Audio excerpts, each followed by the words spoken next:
News out of Ford this week. Ford has released the 2024 pricing for the Broncos. And as we recall, when Jeep released 2024 pricing, they got a lot of slack for that. Yeah, a lot of people were saying that Jeeps are no longer really accessible for your average consumer. Well, here comes Ford, says hold my beer. So Ford has released the new pricing, and some pricing has gone up, some of it has stayed the same, but they are very much on par with Jeeps now. But the biggest part of it is that Ford has eliminated the base Bronco. The base Bronco is the one that you could get into for under $37,000. That is just gone. $41,025 is the base car that you can get into right now.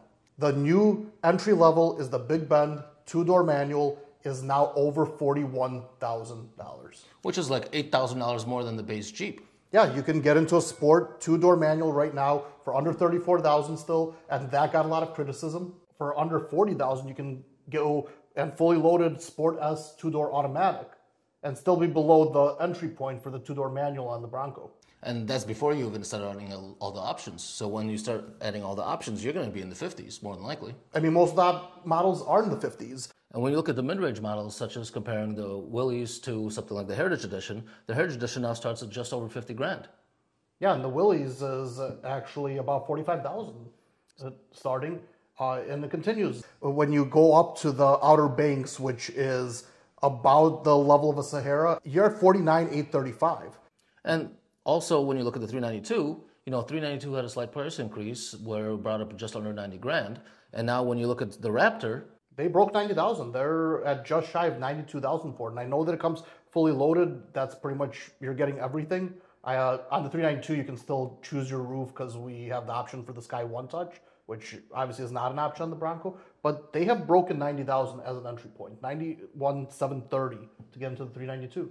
And not to mention, and I don't know how true this is, I have not been in the market for a Bronco, but apparently a lot of dealers are charging premiums. So when you start adding options and even the sticker price, you're likely to pay upcharges on that too, in addition to all this. Yeah, I'm guessing especially on the Raptor, there are definitely upcharges, but I think the 392s kind of fall into that as well. You get the market upcharge or whatever. Definitely probably not a car that they're going to make a lot of, but Jeep kind of does the same thing with the 392.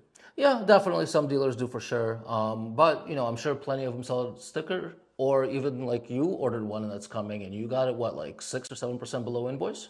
Yeah, 7% below invoice on the 392, which was fantastic. Yeah, and actually we have another video that they could check out. I'll link to it right here, where they can see how you can do that. Get a 392 at below invoice.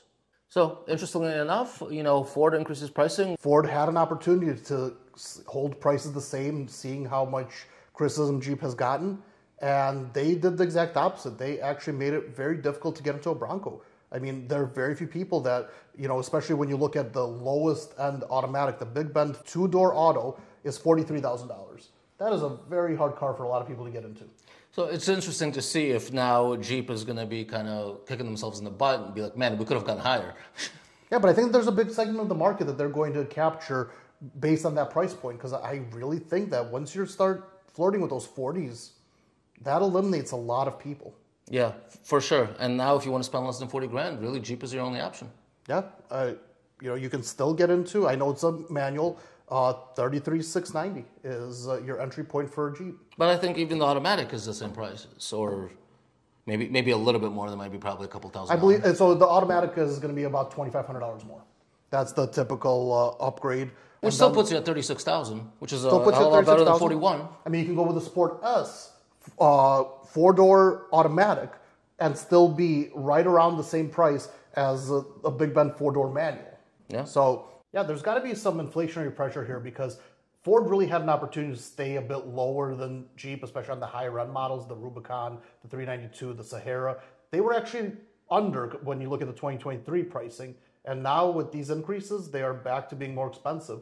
They probably don't have too much control over it.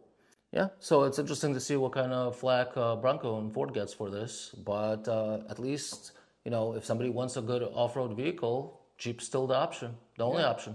Yeah, I think that when you're really flirting with those numbers in the 40s, that eliminates a big segment of the market. It's either good news for Jeep or bad news for everyone. So, this is the latest news on Ford Bronco pricing. Give us a like, give us a subscribe. We'll keep bringing you the latest news. Thanks for watching. See you next one.